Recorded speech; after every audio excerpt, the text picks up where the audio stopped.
তো আপনাদের গ্রামের সন্তান আমার বন্ধু, আর হুজুরের আর একজন বন্ধু আছে তার বাড়ি চুনোখালী গ্রামে, আমার অচেনা অজানা, ওনার সেই বন্ধুটা আমার কে হবে? জি কি টেনশন করছে হুজুর, বন্ধুর বন্ধু মানে সুমন্দি হবে তো এত টেনশন করে? তাহলে বন্ধু মুরব্বী, আর ওনার একজন বন্ধু আছে, আমি তাকে না চিনলেও অজানা হলেও ওনার খাতিরে উনিও হবেন আমার বন্ধু। বন্ধুর বন্ধু মানে বন্ধুই তো হবে। জি উত্তর ঠিক আছে, আলহামদুলিল্লাহ। তাই যদি হয় মুখস্থ করব, সবাই বাড়ি নিয়ে যাবো ইনশাল্লাহ। মনে রাখুন রাসূলুল্লাহর উপাধি হলো হাবিবুল্লাহ। কি বললাম? সবাই একবার বলেন, নবীর উপাধি হাবিবুল্লাহ। হাবিবুল্লাহ মানে আল্লাহর বন্ধু, আল্লাহর দোস্ত। নবী আল্লাহর দোস্ত, আল্লাহ নবীর দোস্ত। নবী আল্লাহর বন্ধু, আল্লাহ নবীর বন্ধু। তাহলে নবী যদি আমাদের বড় ভাই হয়, আল্লাহ আমাদের কে হবে? ইমান হারা করতে বসেনি। জানি একজন মানুষের জীবনের সবচাইতে মূল্যবান সম্পদ হলো ইমান। ইমান লুট করতে আসেনি, ইমান হারা করতে বসেনি। স্লোগান যাদের নবী বড় ভাই, তা নবী যদি বড় ভাই হয়, আল্লাহ তোমাদের কে হবে? কেন? নবীর উপাধি বলেছে হাবিবুল্লাহ মানে আল্লাহর বন্ধু। তা নবী যদি আল্লাহর বন্ধু হয়, আল্লাহ কি নবীর বন্ধু নয়?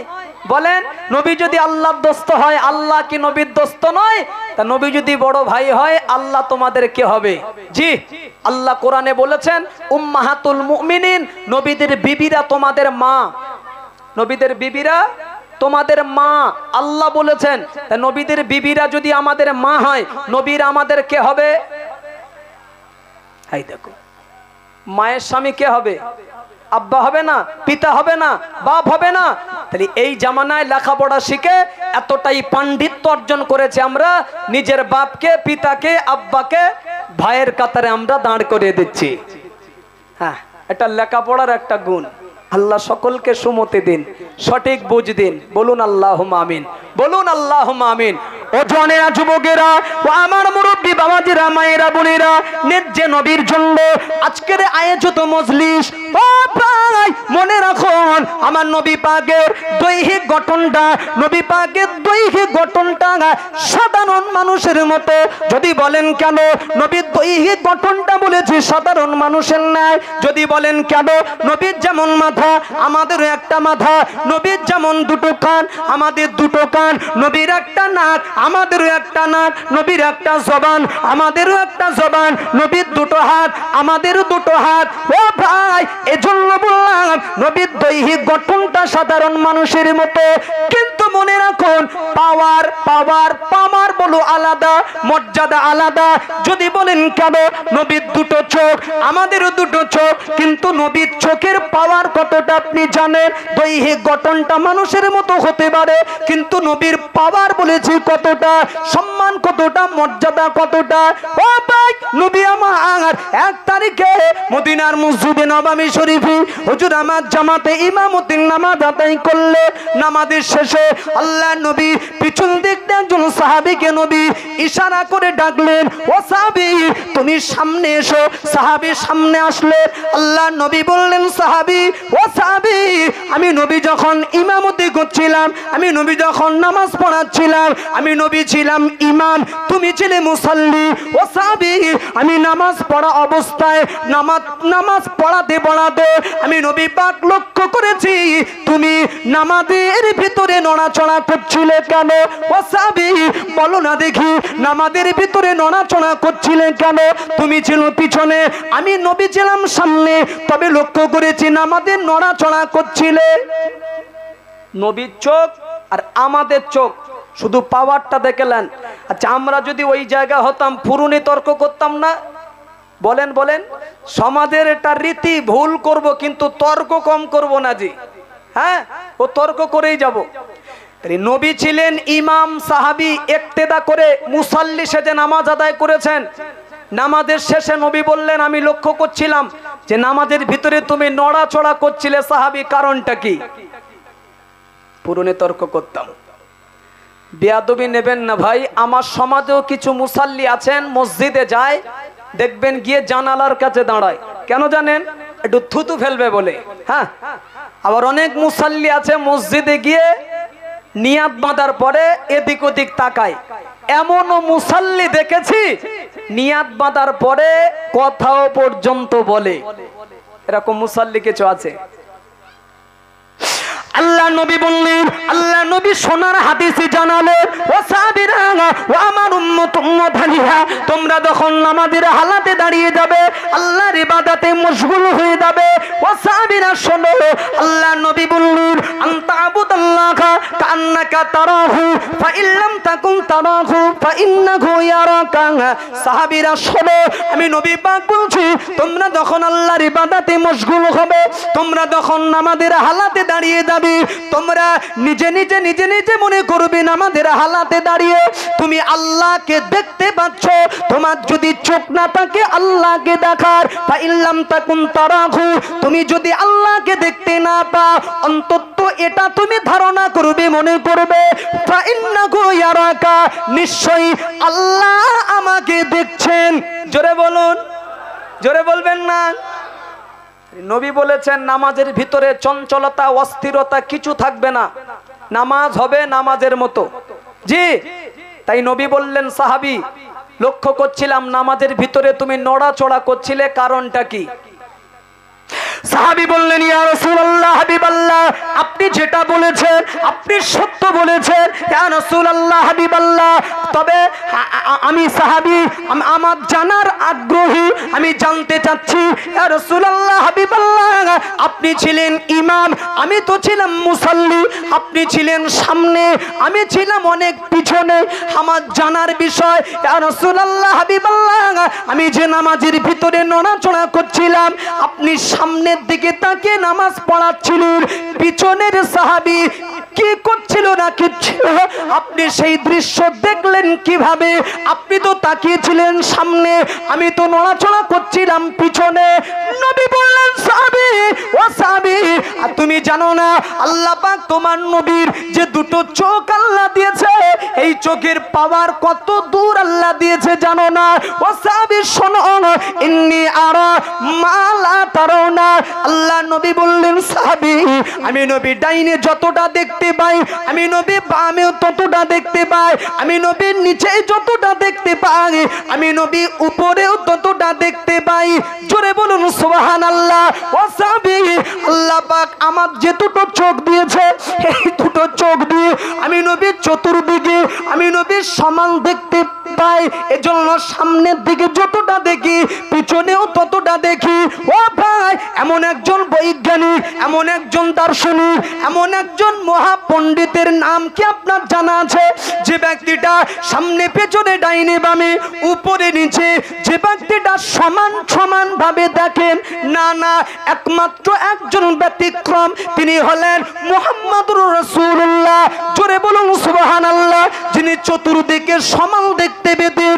আর একটু যদি আলোচনা আগে বাড়ি, বুঝতে সুবিধা হবে, নবীর প্রতি ধারণা পাল্টে যাবে। কোন নবী?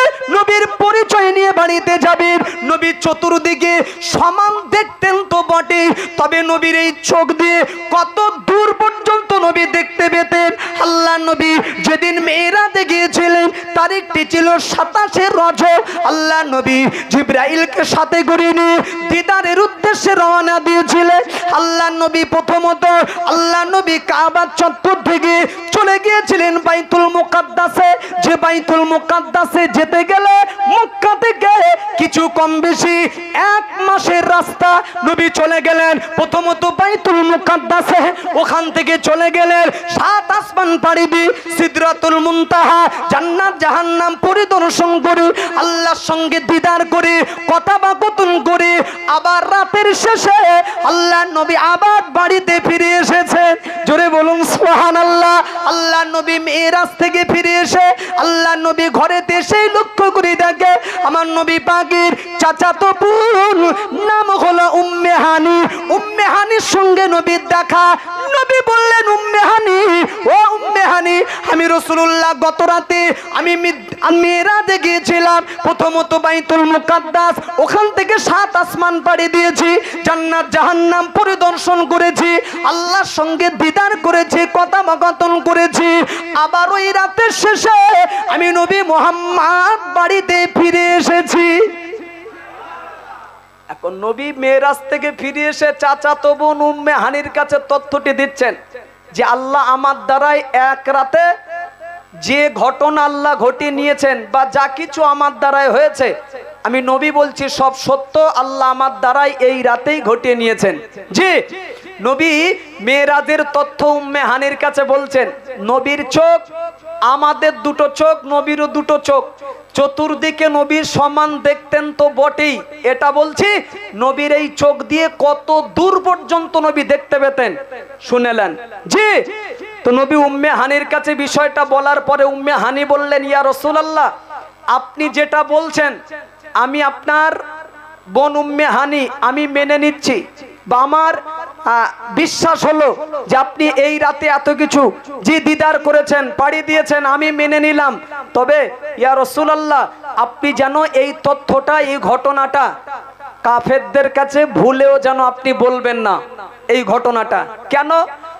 এমনি তো ওরা আপনাকে নিয়ে অনেক উপহাস করে, ঠাট্টা বিদ্রুপ করে, আর এই তথ্যটা শোনানোর পর পর ওরা আপনাকে নিয়ে ওরা খেলা করতে আরো বেশি সুযোগ পেয়ে যাবে, তামাশা করতে। নবী উম্মে হানির কথা শুনে বললেন, দেখো কে বিশ্বাস করবে আর কে করবে না, কে মেনে নেবে আর কে নেবে না, আমি নবী মোহাম্মদ, এটা আমার দেখার বিষয় না। আমি নবী বলছি সকাল হবে, কাফেরদের কাছে গিয়ে আমি নবী বিষয়টা বলবো, মেয়েরাদের তথ্যটা দেবো। সকাল যেই না হলো আল্লাহ নবী টুকটুক টুকটুক করে চলে গেলেন কাবার চত্বরে। নবী কাবার চত্বরে গিয়ে দাঁড়িয়ে দেখে সেখানে আবু জাহাল, আবু লাহাব, উতবা সাহেবা, বড় বড় কাফেরেরা সব মক্কার চাতুয়ারে তারা বসে আছে। আল্লাহ নবী কাবার চত্বরের কাছে গিয়ে দাঁড়িয়ে আল্লাহ নবী কাফেরদের লক্ষ্য করে বললেন, হে কাফেরেরা, আমি নবী পাক বলছি শোনো, আমি গত রাতে আমি মেরাজে গিয়েছিলাম, আল্লাহর জান্নাত জাহান্নাম পরিদর্শন করেছি, 7 আসমান পাড়ি দিয়েছি, আল্লাহর সঙ্গে দিদার করেছি, মক্কা থেকে বাইতুল মুকাদ্দাসে গিয়েছি, আবার ওই রাতের শেষে আমি নবী মুহাম্মদ বাড়িতে ফিরে এসেছি। নবীর কথাটা বলা শেষ, কাফেরদের ভিতরে ওরা তামাশা করতে লাগলো, ঠাট্টা বিদ্রুপ করতে লাগলো। না না, নবী মুহাম্মদ যে কথা বলে এটা দুনিয়ার কোনো সাধারণ মানুষের পক্ষে সম্ভব নয়, যে মক্কা থেকে বাইতুল মুকাদ্দাসে যেতে গেলে কিছু কম বেশি 1 মাসের রাস্তা আমি বলেছি। নবী যে বললেন বাইতুল মুকাদ্দাসে গিয়েছে, এটা কোনো সাধারণ মানুষের পক্ষে কি সম্ভব? এতটা রাস্তা পাড়ি দেওয়া, এত দুর্গম রাস্তা মানে যাওয়া, এটা সাধারণ মানুষের পক্ষে সম্ভব নয়।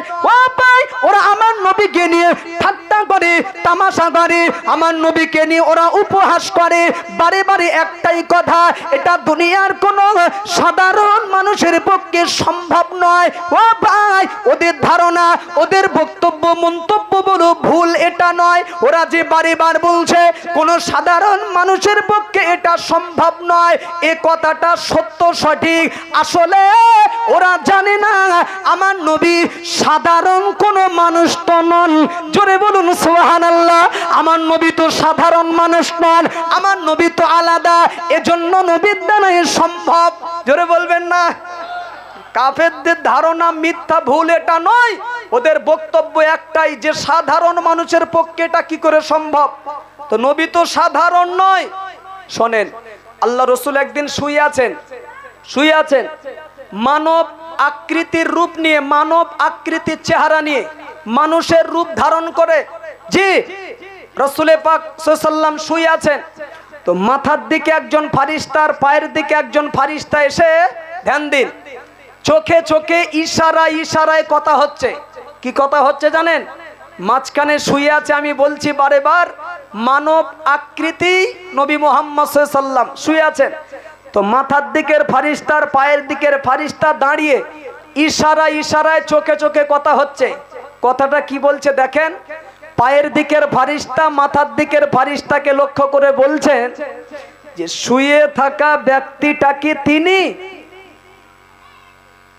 কথা বুঝে আসছে কি? তার মানে কিছু গল্প আছে না নেই? কি মনে হচ্ছে আপনাদের?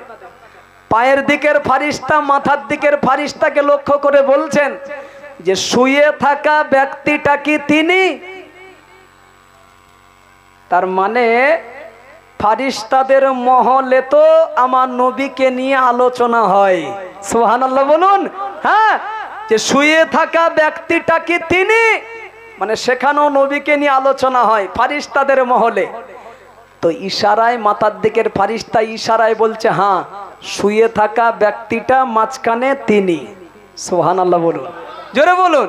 তো পায়ের দিকের ফারিস্তা তখন বলছে শোনো, শুয়ে থাকা ব্যক্তিটা যদি তিনি হয়, শুয়ে আছেন তো মানব আকৃতি নিয়ে, এই ব্যক্তিটার এত পাওয়ার, এত মর্যাদা, এত সম্মান, এত ইজ্জত, এনাকে নিয়ে বহু কথা আমরা শুনেছি, জেনেছি। এক কাজ করো, দেখছি তো মানব আকারের একজন শুয়ে আছেন মাঝখানে, তা হাতে নাতে যখন আমরা পেয়েছি সামনাসামনি, নবী মোহাম্মদকে নিয়ে একটু পরীক্ষা করলে হতো না? কি পরীক্ষা? তা বলে শোনো, আমরা নবী মোহাম্মদকে যখন পেয়েছি হাতে নাতে, এই ব্যক্তিটার মান মর্যাদা পাওয়ার ইজ্জত কত শুনেছি। এক কাজ করো তো, পেয়েছি যখন আমরা সামনে দুজন ফারিস্তা আমরা পেয়েছি যখন নবীকে, এ নবীর ওজন কতটা, ভারী কতটা, চলো তো একটু মেপে দেখি আজকের। শুয়ে আছে তো মানব আকৃতি নিয়ে, কিন্তু ওজন কতটা, ভারী কতটা একটু মাপলে হতো না? আহ, ওদের ধারণা মিথ্যা এটা কিন্তু ভাববেন না, ওদের ধারণা ঠিক, যে সাধারণ কোনো মানুষের পক্ষে সম্ভব নয় এক রাতে এত কিছু পাড়ি দেওয়া। তো নবী তো আলাদা, নবী তো সাধারণ নন। আল্লাহ নবীকে মাপা হবে ও বাবাজি, আল্লাহ নবীকে পাল্লায় তুলে ফারিস্তারা এবারে ওজন করবে। একজন ফারিস্তাকে আনা হলো ও বাবাজি, পাল্লার একদিকে একটা ফারিস্তাকে চাপিয়ে দেওয়া হলো, অপর দিকে নবী মুহাম্মদুর রাসূলুল্লাহকে চাপিয়ে দেওয়া হলো। ফারিস্তারা ওজন করার সময় লক্ষ্য করে দেখলেন না না ফারিস্তার পাল্লা উঠে গেল, বরং নবীর পাল্লাটা ভারী হয়ে গেল। জোরে বলুন সুবহানাল্লাহ। পায়ের দিকের ফারিস্তা বলছে না না, নবী মুহাম্মদকে মাপার জন্য, ওজন দেওয়ার জন্য একটা ফারিস্তার দ্বারাই হবে না, চলো আর একটু বাড়ানো দেখ। চলে আসমান থেকে 10 জন ফারিস্তাকে আনা হলো, ওই পাল্লার একদিকে 10টা ফারিস্তাকে চাপিয়ে দেওয়া হলো, আর একদিকে আখেরি নবীকে চাপিয়ে দেওয়া হলো। ফারিস্তারা লক্ষ্য করে দেখলেন 10টা ফারিস্তা অপেক্ষায় নবীর পাল্লাটা ঝুঁকে গেল। জোরে বলুন সুবহানাল্লাহ। ফারিস্তারা বলা বলি করছে না না একজনের দ্বারা হবে না, 10 জনকে নিয়ে মাপা যাবে না, আর একটু সংখ্যা বাড়িয়ে দেখি। একদিকে 100 ফারিস্তাকে চাপানো হলো, আর একদিকে আমার আপনার নবী পাককে তুলে দেওয়া হলো, বরং নবী পাকের তুলনায় ফারিস্তাদের পাল্লা উঠে গেল, আপনার নবীর পাল্লাটা ভারী হয়ে গেল। ফারিস্তারা বলছে না না একজনের দ্বারা হবে না, 10 জন নয়, 100 নয়, আর একটু সংখ্যা বাড়িয়ে দিই। ও ভাই, আমার নবীকে নিয়ে মাপছেন ফারিস্তারা, ওজন কতটা, ভারী কতটা, নবীর মান মর্যাদা অনেক কথা শুনেছে, হাতে পেয়ে নবীকে মাপা হচ্ছে। এক পাল্লায় আপনার কিনা চাপিয়ে দেওয়া হলো, একজন নয়, 10 জন নয়, 100 নয়, 1000 ফারিস্তা না হলো, চাপিয়ে দেওয়া হলো একদিকে পাল্লার, আর একদিকে নবী মুহাম্মদকে চাপিয়ে দেওয়া হলো। বলুন তো বাবাজি, পাল্লার একদিকে যদি 200 গ্রামের একটা বাটখারা যদি রাখা হয়, আর একদিকে যদি 5 কিলো ওজনের একটা বাটখারা যদি চাপিয়ে দেন, 200 গ্রামের ওজন বাটখারার অবস্থা বলো খারাপ, উড়ে যাবে আপনার কিনা, আপনার ছিটকে পড়ে যাবে। ঠিক নবীর বেলায় ফারিস্তাদের তাই হয়ে গেল, একদিকে চাপিয়ে দেওয়া হলো 1000 ফারিস্তা, আর একদিকে চাপিয়ে দেওয়া হলো নবী মুহাম্মদকে। নবীর পাল্লা ঝুঁকে গেল, বরং ফারিস্তাদের পাল্লা ছিটকে গেল। জোরে বলুন সুবহানাল্লাহ। ও বাবাজি, নবী সাধারণ কোন মানুষের মতো নন, কাফেরদের ভিতরে ঠাট্টা বিদ্রুপ করে, উপহাস করে। নবী মুহাম্মদ যে কথা বলছে, এক রাতে বাইতুল মুকাদ্দাসে যাওয়া, ওখান থেকে 7 আসমান পাড়ি দিয়ে জান্নাত জাহান্নাম ভ্রমণ করে আল্লাহর সঙ্গে দিদার করে আবার ওই রাত্রের শেষে বাড়িতে ফিরে আসা, এটা সাধারণ কোন মানুষের পক্ষে সম্ভব নয়। আসলে ওরা জানে না নবী তো সাধারণ মানুষ নন। সর্বশেষ কাফেরদের ভিতরে উপহাস করতে করতে, আলোচনা করতে করতে একজন কাফের বলে উঠল, না না নবী মুহাম্মদ যে তথ্য আমাদের কাছে দিচ্ছে, আমরা সহজে নবী মুহাম্মদকে ছেড়ে দেব না। নবী যে সম্পর্কে যা যা তথ্য আমাদের কাছে দিচ্ছে, তার ভিতর থেকে কিছু পরীক্ষা নবী মুহাম্মদকে আজকের নেওয়া যায় কি পরীক্ষা করবে? আমরা যদি 7 আসমান সম্পর্কে নবীকে প্রশ্ন করি, নবী যা জবাব দেবে, আসমান তো আমরা চোখে দেখিনি, ধরতে পারবো না। জান্নাত জাহান্নামের কথা যদি জিজ্ঞাসা করি, আমরা তো জান্নাত জাহান্নাম চোখে দেখিনি, সত্য কি মিথ্যা যা বলবে ধরতে পারবো না। ও বাবাজি, এমন একটা বিষয়ে প্রশ্ন করা যায় যে বাইতুল মুকাদ্দাসে নবী যে বলছেন গিয়েছিল, প্রথমত এই বাইতুল মুকাদ্দাস কিন্তু আসমানে নয়, এটা জমিনে। মক্কা থেকে 1 মাসের রাস্তা, কিছু কম বেশি।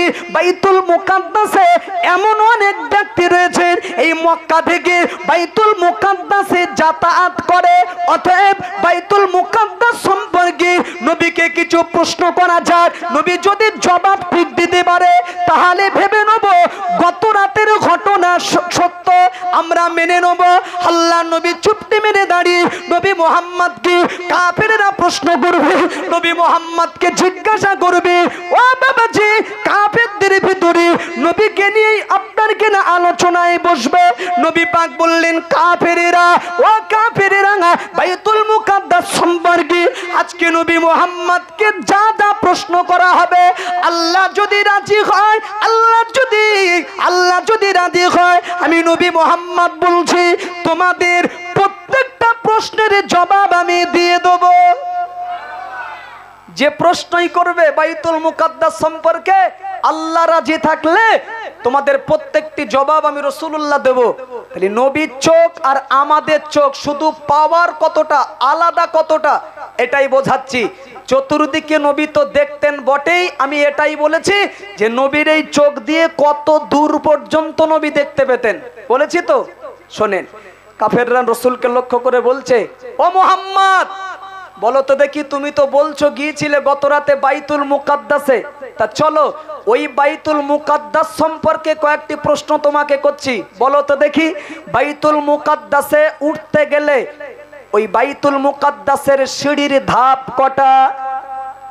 নবীকে প্রশ্ন করা হচ্ছে। আচ্ছা, আপনারা তো মসজিদে যান, যার যা মহল্লায় মসজিদ, পাড়ায় মসজিদ, আমরা সবাই যাই। আপনাদের মসজিদের ধাপ কটা উঠতে গেলে? আচ্ছা, এই কে কেউ মুখস্থ করে রাখে বলুন? আর এই বিদঘুটে প্রশ্ন যে আমি কোনোদিন জিজ্ঞাসা করব, আপনারা কল্পনাও করেননি।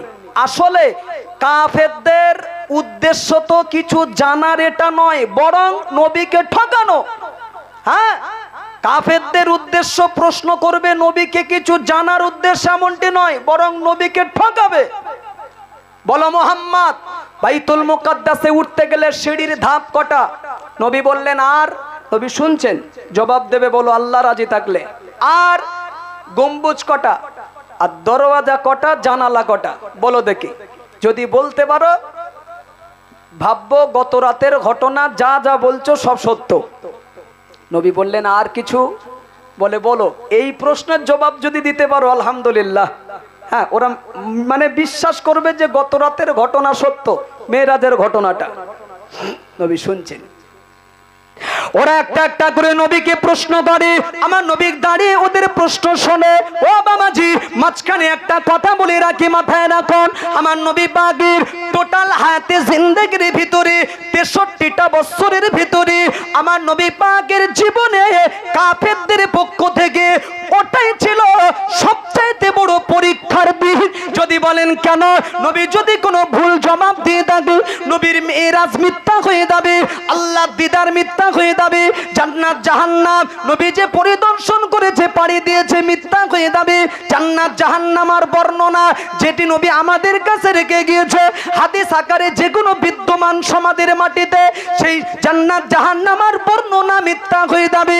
ও বাবাজি, আল্লাহ যে মেরাজের রাতে হাদিয়া স্বরূপ আমাদের জন্য নামাজ ফরজ করে পাঠিয়েছে, সেই নামাজটাও মিথ্যা হয়ে যাবে। অতএব আমার বক্তব্য, 63টা বছরের ভিতরে নবীর হাতে জিন্দেগির ভিতরে সবচাইতে কাফেরদের পক্ষ থেকে ওটাই ছিল সবচাইতে বড় পরীক্ষার দিন।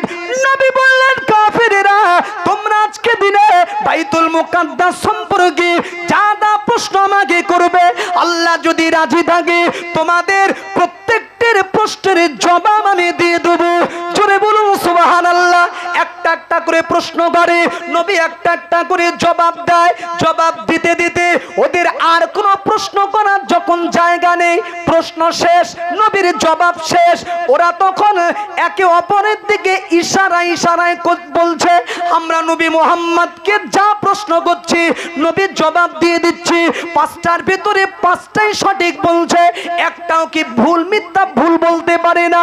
সর্বশেষে প্রশ্ন আর খুঁজে না পেয়ে আল্লাহ নবীকে জিজ্ঞাসা করছে, বলো মুহাম্মদ, আমরা যা প্রশ্ন করছি তুমি প্রত্যেকটি প্রশ্নের জবাব দিয়ে দিচ্ছ, বলো তো দেখি পাঁচটার ভিতরে একটাও কি তুমি ভুল বলতে পারোনি?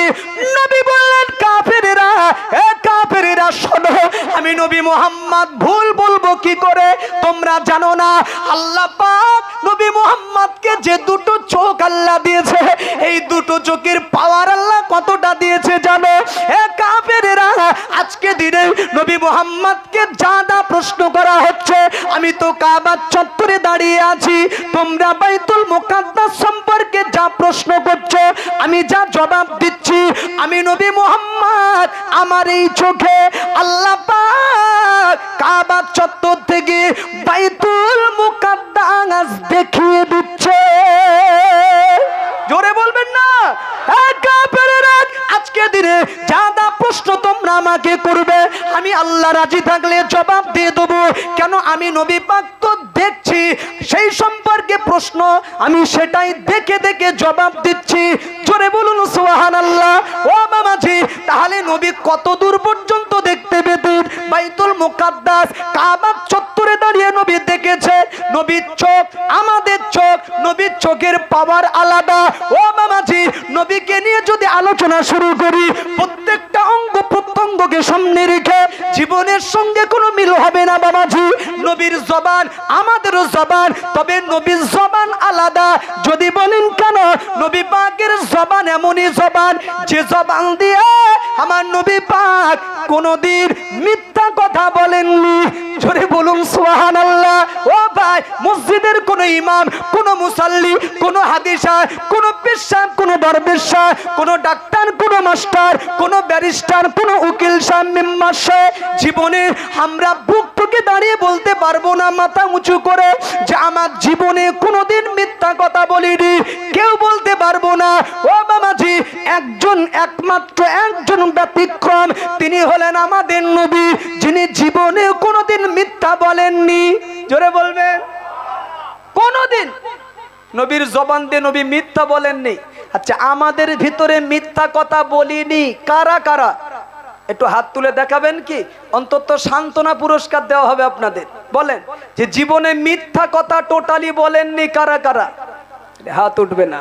হ্যাঁ, ছোটবেলায় না ধ্যান দিন, গুলি খেলবো বলে আব্বার কাছে 10 টাকা চেয়েছিলাম, তো আব্বা রাজি হয়নি, দেয়নি। জামা খুলে মাঠে গিয়েছে কাজ করতে, তো ওই কাজ করার ভিতরে পকেট থেকে 10 টাকা বার করে গুলি কিনে এনে খেলে হেরে বসে আছি। আব্বা এসে দেখছেন জামা পরে 10 টাকা নেই, গেল কোথায়? জিজ্ঞাসা করাইতে আমরা বলেছিলাম আল্লাহর কি রে আব্বা 10 টাকা নিতে পারি, অথচ গুলি কিনে এনে খেলে হেরে বসে আছি। হ্যাঁ, দেখবেন অনেক মহিলারা আছেন, মা বোনের আছেন, স্বামীর পকেট থেকে টাকা নেয় বার করে, চুরি করে নিয়ে নেয়, নিয়ে বাপের বাড়ি যায়, গিয়ে ভালো শাড়ি কেনে, শাড়ি কিনে বাড়িতে ফিরে স্বামীকে দেখায়, দেখো দেন শাড়িটা কেমন হয়েছে। কি বলে না বলে না?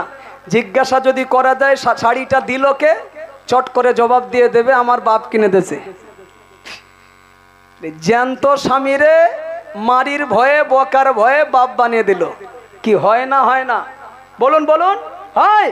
তাহলে জীবনে কেউ যদি গ্যারান্টি দিতে পারে, মাথা উঁচু করে কেউ যদি বুক ঠুকে বলতে পারে যে মিথ্যা কথা বলিনি, একমাত্র একজন ব্যতিক্রম, তিনি হলেন নবী মুহাম্মদুর রাসূলুল্লাহ।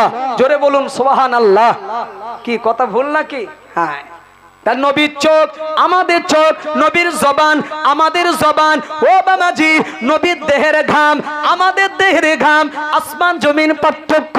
কথা কথা নেবেন, আমাদের দেহের ঘাম দুর্গন্ধ, নবীর দেহের ঘাম সুগন্ধ, মেশকে আম্বারের তুলনায় আরো খুশবু। জোরে বলুন সুবহানাল্লাহ। ও ভাই, এক কথায় বলতে পারি আল্লাহর সঙ্গে সৃষ্টি জগতের ভিতরে স্রষ্টার সঙ্গে সৃষ্টির যেমন কোনো তুলনা হয় না, মিল করা যায় না। আল্লাহ সৃষ্টির ভিতরে, আল্লাহর অসংখ্য সৃষ্টির ভিতরে, ওই সৃষ্টির ভিতরে আমার নবী নিয়ে সৃষ্টির কোনো তুলনা হয় না। সুবহানাল্লাহ বলুন। দুটো কথা যেন চট করে এক করে ফেলবেন না। স্রষ্টার সঙ্গে সৃষ্টির যেমন তুলনা হয় না, আবার ওই স্রষ্টার যত সৃষ্টি, তাহলে সৃষ্টি জগতের ভিতরে নবীর সঙ্গে ওই সৃষ্টির কোনো হবে না। জি, আপনাদের কষ্ট হচ্ছে নাকি? বিরক্ত হচ্ছেন না তো? একবার তাকবীর দেন না, আড়াই তাকবীর। মাশাআল্লাহ।